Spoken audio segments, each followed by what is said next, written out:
Hello my dear student, स्वागत है आप सभी का आपका अपना प्यारा सा यूट्यूब चैनल मां शारदे टीचिंग सेंटर में। क्या मां शारदे टीचिंग सेंटर में यदि आप क्लास 12 का स्टूडेंट है और 2024 में बिहार बोर्ड का एग्जाम देने वाले हैं तो मेरे दोस्त आज का क्लास आपके लिए काफी स्पेशल होने वाला है, क्योंकि आज की क्लास में हम लोग चर्चा करने वाले हैं हिंदी, जो कि 7 फरवरी का एग्जाम होने वाला है। क्या हिंदी जो कि 7 फरवरी का एग्जाम होने वाला है, और हिंदी के टॉप 50 ऑब्जेक्टिव क्वेश्चन, क्या टॉप 50 ऑब्जेक्टिव क्वेश्चन लाए हैं, जो कि क्या है किताब और व्याकरण, क्या किताब और व्याकरण दोनों से लिया गया है। क्या किताब और व्याकरण दोनों मिलाकर 50 मोस्ट वीवीआई ऑब्जेक्टिव प्रश्न है। क्या 50 मोस्ट वीवीआई ऑब्जेक्टिव प्रश्न है, और जो स्टूडेंट अभी तक कुछ भी नहीं पढ़े हैं तो यह वीडियो उनके लिए काफी स्पेशल होने वाला है। और आपको बता देना चाहते हैं, यदि आप इसका फ्री पीडीएफ नोट्स लेना चाहते हैं तो टेलीग्राम चैनल क्या कीजिए, ज्वाइन कीजिए। क्या है एमएस टीचिंग सेंटर, क्या एमएस टीचिंग सेंटर, या डिस्क्रिप्शन में टेलीग्राम का लिंक दिया हुआ है, चैनल को आप जरूर ज्वाइन कर लीजिए। तो चलिए बिना टाइम का इन्वेस्ट किए हुए आज का क्लास स्टार्ट करते हैं। बस आपसे एक छोटा सा रिक्वेस्ट है, आप वीडियो को अंत तक जरूर देखिएगा। तो सबसे पहला प्रश्न हमारे पास दिया गया है 1 नंबर में, काफी इंपोर्टेंट प्रश्न है। क्या है व्याकरण से प्रश्न हमारे पास दिया गया है। क्या है कि नीलगाय शब्द में कौन समास है। क्या नीलगाय शब्द में कौन समास है। तो आपको हम समास पहचानने का ट्रिक बता दिए हैं। क्या बताए थे कि कोई भी शब्द रहे उसको आप ध्यान से देखिए। यहाँ पे क्या है नीलगाय, तो नीलगाय का विग्रह कीजिए। क्या कीजिए, नीलगाय का विग्रह कीजिए। तो नीलगाय का जब हम लोग विग्रह करते हैं तो नीला है जो गाय, क्या नीला है जो गाय मतलब तुलना कर रहा है। जब तुलना का बोध होता है तो वहां पे हमेशा क्या होगा, कर्मधारय समास होगा। क्या कर्मधारय समास होगा, मतलब किसी का जब तुलना होता है तो उसमें क्या होगा, कर्मधारय समास। उसके बाद अगला प्रश्न हमारे पास है कि नवयुवक शब्द कौन समास है। क्या नवयुवक शब्द कौन समास है, मतलब फिर समास से एक क्वेश्चन पूछा गया है। तो नवयुवक में हम लोग क्या करेंगे, गौर से देखेंगे तो यहाँ पे हमारा शब्द है क्या, नवयुवक। तो नवयुवक किसको कहेंगे, इसका विग्रह करते हैं। विग्रह कहने का मतलब इसे उसको डिटेल्स में आपके देखिए किसको कहते हैं। नवयुवक, नवयुवक किसे कहा था, मतलब नया है जो युवक। क्या नया है जो युवक, इस तरह से है जो यहाँ कर्मधारय समास को पहचानने का ट्रिक बताएं कि है जो इस तरह से आए या किसी के तुलना हो रहा है, मतलब तुलना कर रहा है कि नया है जो युवक, यहाँ पे भी तुलना का बोध हो रहा है, इसलिए यहाँ पे भी क्या हो जाएगा, कर्मधारय समास होगा। उसके बाद अगला प्रश्न 3 नंबर पे हमारे पास दिया गया है, काफी इंपोर्टेंट प्रश्न है। क्या है कि रस्सी का टुकड़ा, क्या रस्सी का टुकड़ा के रचनाकार हैं। तो रस्सी के टुकड़ा का रचनाकार कौन है, गाई डी मोपासा। क्या गाई डी मोपासा जो है रस्सी का टुकड़ा के रचनाकार है। काफी इंपोर्टेंट प्रश्न है और कई बार हमारे एग्जाम में पूछा भी गया है। उसके बाद 4 नंबर का प्रश्न हमारे पास है, काफी इंपोर्टेंट प्रश्न है। क्या है कि सेना शब्द क्या है। सेना क्या है, स्त्रीलिंग है या पुल्लिंग है या उभयलिंग है या इनमें से कोई नहीं। तो इसका जो करेक्ट आंसर हो जाएगा माय डियर स्टूडेंट कि सेना जो है क्या है, एक स्त्रीलिंग शब्द है। क्या एक स्त्रीलिंग शब्द है।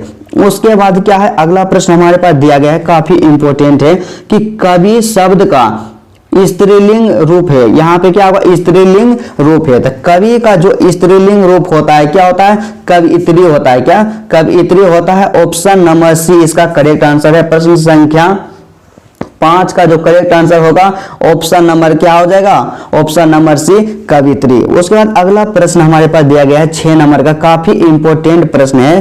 क्या है कि कौन लेखक, मतलब कौन लेखक हैं जो कांगो के शिक्षा मंत्री, क्या कांगो के शिक्षा मंत्री, वित्त मंत्री एवं प्रधानमंत्री रह चुके हैं। मतलब उनमें से ये जो दिया गया है इनमें से कौन सा ऐसा लेखक है जो शिक्षा मंत्री कांगो के भी रह चुके हैं, वित्त मंत्री भी रह चुके हैं और प्रधानमंत्री भी रह चुके हैं। तो इसका जो करेक्ट आंसर हो जाएगा क्या देगा, ऑप्शन नंबर सी। क्या option number C Henry Lopez. क्या हेनरी लोपेज जो थे क्या थे, वैसे लेखक थे जो कांगो के शिक्षा मंत्री भी थे। क्या कांगो के शिक्षा मंत्री थे। क्या कांगो के शिक्षा मंत्री थे, वित्त मंत्री भी थे और प्रधानमंत्री भी थे। इसलिए इसका करेक्ट आंसर हो गया option number C Henry Lopez.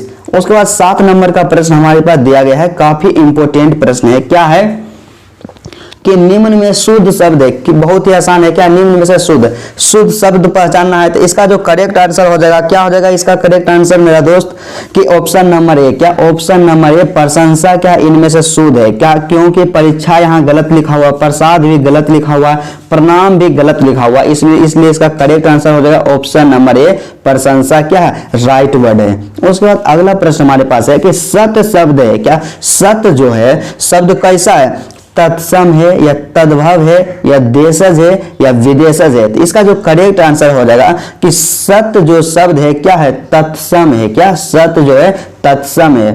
उसके बाद अगला प्रश्न हमारे पास दिया गया है, काफी इंपॉर्टेंट है, क्या है 9 नंबर का, कि क्लर्क की मौत, क्या क्लर्क की मौत शीर्षक में क्लर्क का क्या नाम है, क्लर्क की मौत शीर्षक में क्लर्क का क्या नाम है। तो क्लर्क का जो नाम था क्लर्क की मौत शीर्षक में क्या है, इवान टमीत्रिच चेखकोव है क्या, इवान टमीत्रिच चेखकोव है, इसलिए इसका correct answer option number A. उसके बाद अगला प्रश्न हमारे पास दिया गया है, काफी इंपॉर्टेंट प्रश्न है, 10 नंबर का है, क्या है कि द का उच्चारण स्थान क्या है, कि द का उच्चारण स्थान क्या है। तो द से आप रखिए कि दंत, द से दंत, इसलिए इसका correct answer option number B दंत।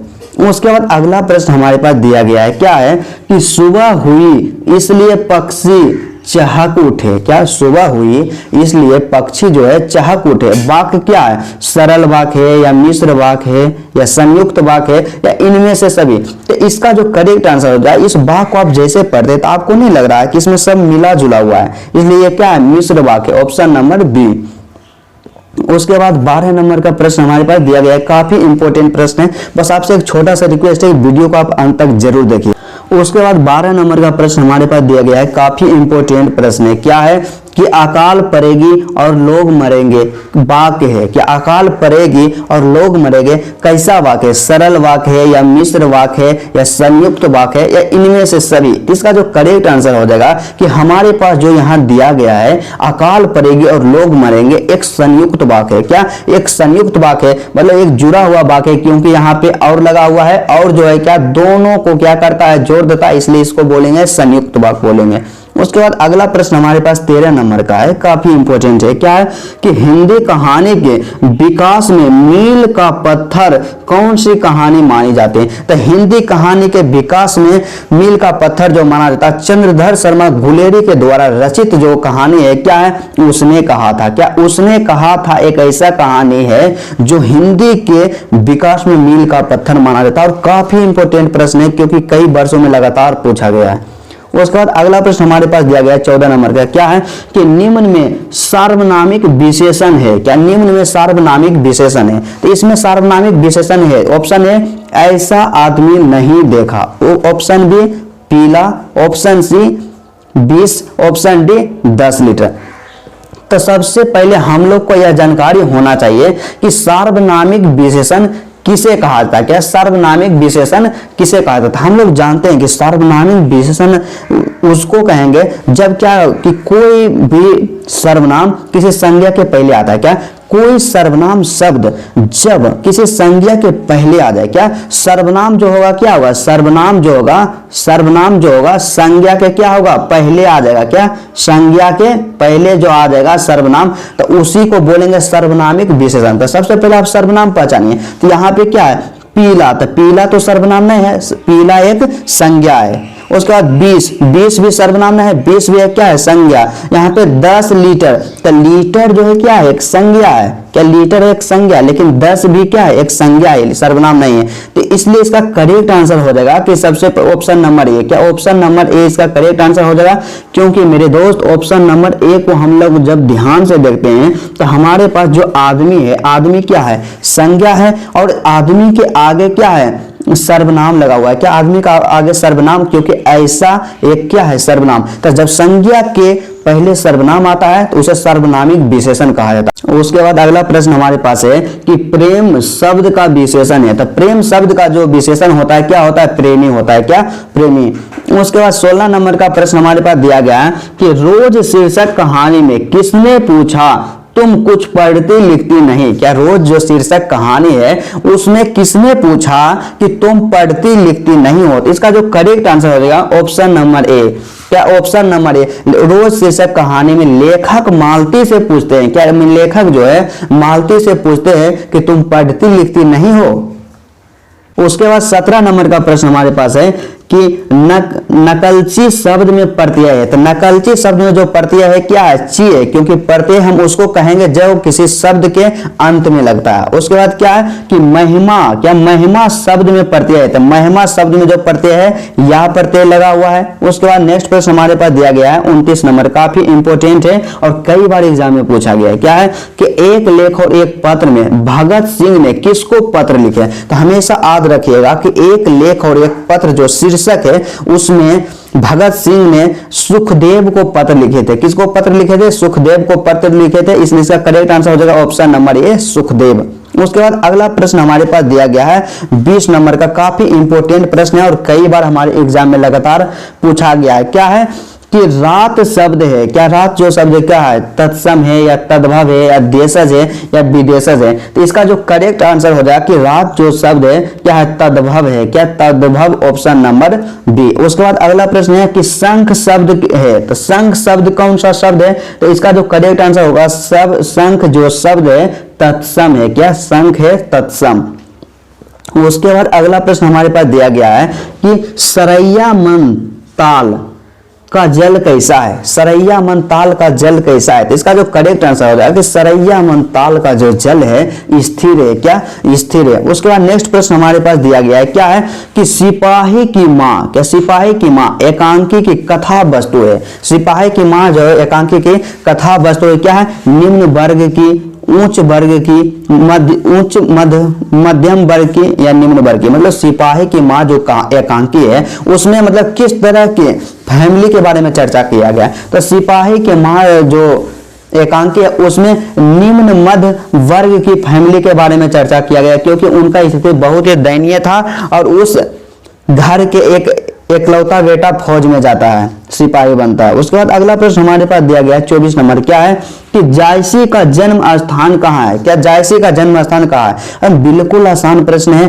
क्या है, जायस कब्र अमेठी। क्या जायस कब्र अमेठी। तो आप आसानी से भी याद रख सकते हैं क्योंकि यहाँ पे क्या है, जायसी है, जायसी से हो जाएगा क्या, जायस, जायसी से हो जाएगा जायस, इसलिए क्या हो जाएगा, जायसी का जो जन्म स्थल है, मलिक मोहम्मद जायसी का जो जन्म स्थान है क्या है, जायस कब्र अमेठी।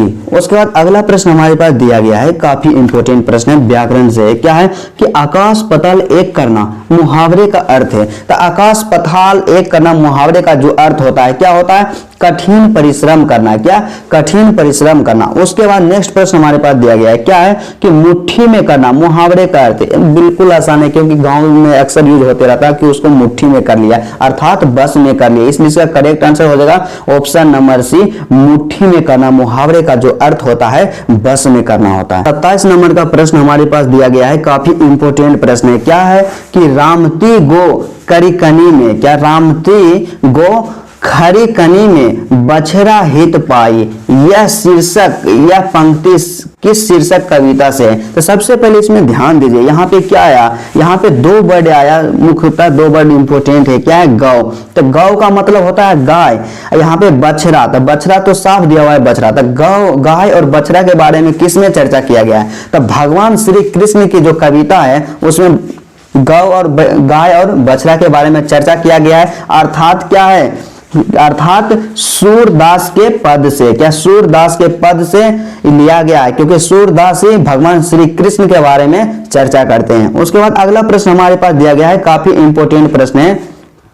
क्या है, नेक्स्ट प्रश्न हमारे पास 28 नंबर का। क्या है, बहुत ही इंपोर्टेंट है। क्या, नाभा दास जी किस धारा के संत थे। तो नाभा दास जी तो जो थे वैष्णव दर्शन के संत थे। क्या, वैष्णव दर्शन के संत थे। उसके बाद अगला प्रश्न हमारे पास दिया गया है, काफी इंपोर्टेंट है। क्या है कि छत्रसाल दशक के कितने छंदों में महाराज छत्रसाल की वीरता का योगदान किया गया। तो इसको मतलब कई बार बताए हैं और कई बार एग्जाम में भी पूछा गया है। तो सबसे पहले इसका सिंपल सा याद रखने का तरीका यही है कि इस शब्द को यहाँ पे गौर कीजिए। क्या है, दशक। दशक का मतलब होता है, मतलब सीधा समझिए, दशक का मतलब 10। तो 10 छंद का, क्या 10 छंद का, ऑप्शन नंबर डी। उसके बाद अगला प्रश्न हमारे पास दिया गया है 23 नंबर का, काफी इंपोर्टेंट है। क्या है कि इतने पास अपने शीर्षक संकलन किस कवि के द्वारा लिखा गया है? क्या इतने पास अपने शीर्षक संकलन किस कवि के द्वारा लिखा गया है? काफी इंपॉर्टेंट प्रश्न है और कई बार हमारे एग्जाम में भी पूछा गया है, तो इसलिए इसका करेक्ट आंसर हो जाएगा मेरे दोस्त, क्या हो जाएगा? Option number D, Shamsher Bahadur Singh. क्या option number D, Shamsher Bahadur Singh इसका करेक्ट आंसर होगा। उसके बाद अगला प्रश्न हमारे पास दिया गया है, काफी इंपॉर्टेंट, क्या है कि घुटने टेकना मुहावरे का अर्थ है। घुटने टेकना मतलब कि हार मान जाना है। क्या घुटने टेकना का मुहावरे का जो अर्थ होता है हार मानना होता है। उसके बाद अगला क्या है, नेक्स्ट प्रश्न हमारे पास कि तुलसीदास के दीक्षा गुरु थे, तो तुलसीदास के दीक्षा गुरु कौन थे? इसका जो करेक्ट आंसर हो जाएगा कि तुलसीदास के जो दीक्षा गुरु थे उनका नाम क्या था? नरहरि दास। क्या नरहरि दास उनका नाम था? तुलसीदास के दीक्षा गुरु, इसलिए इसका correct answer option number B हो जाएगा। उसके बाद अगला प्रश्न हमारे पास दिया गया है, काफी इंपॉर्टेंट है, क्या है कि खारा का विलोम क्या होगा? बहुत ही आसान है, खारा का विलोम हो जाएगा क्या? मीठा। उसके बाद क्या है कि पंचवटी में कौन सा समास है? आप देख सकते हैं कि समास से कितना क्वेश्चन पूछा जाता है। तो सबसे पहले यहाँ पे क्या है? पंचवटी। तब पंचवटी में एक क्या है शब्द? पहले पंच। अब पंच का मतलब होता है पांच, और पांच क्या? एक संख्या। जब संख्या का बोध होता है तो वहां पे द्विगु समास होता है। उसके बाद अगला प्रश्न हमारे पास दिया गया है, काफी इंपॉर्टेंट, क्या है कि समाज का विशेषण क्या है? मोस्ट वीवीआई क्वेश्चन है, कई बार रिपीटेड है, तो इसका करेक्ट आंसर हो जाएगा कि समाज का जो विशेषण होता है क्या होता है? सामाजिक होता है। शब्द पर भी ध्यान देना है, क्या होता है? सामाजिक होता है। क्या? सामाजिक होता है। 36 नंबर का प्रश्न हमारे पास दिया गया है, काफी इंपॉर्टेंट प्रश्न है, क्या है कि अपना उल्लू सीधा करना मुहावरे का अर्थ है चापलूसी करना, अपना काम निकालना,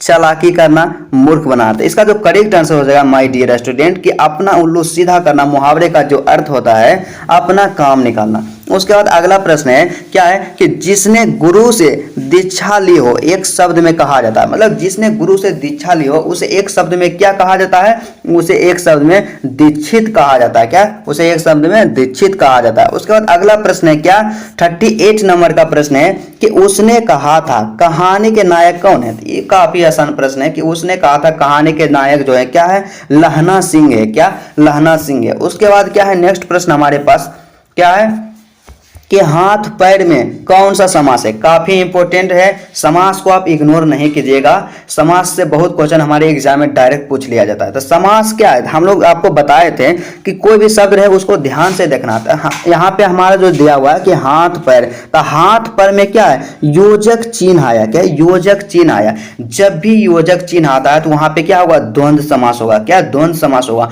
और इसका एक और ट्रिक है कि दोनों जो शब्द यहाँ पे रहेगा ना, दोनों जो शब्द रहेगा एक दूसरे के उल्टा रहेगा। जैसे कि यहाँ पे है क्या? हाथ पैर, तो हाथ का उल्टा पैर और पैर का उल्टा हाथ, मतलब उल्टा है, इसलिए यहाँ पे क्या हो जाएगा? द्वंद्व समास। मतलब सिंपली आप समझिए कि जहां भी योजक चिन्ह का प्रयोग हो वहां पे क्या होगा? द्वंद्व समास होगा।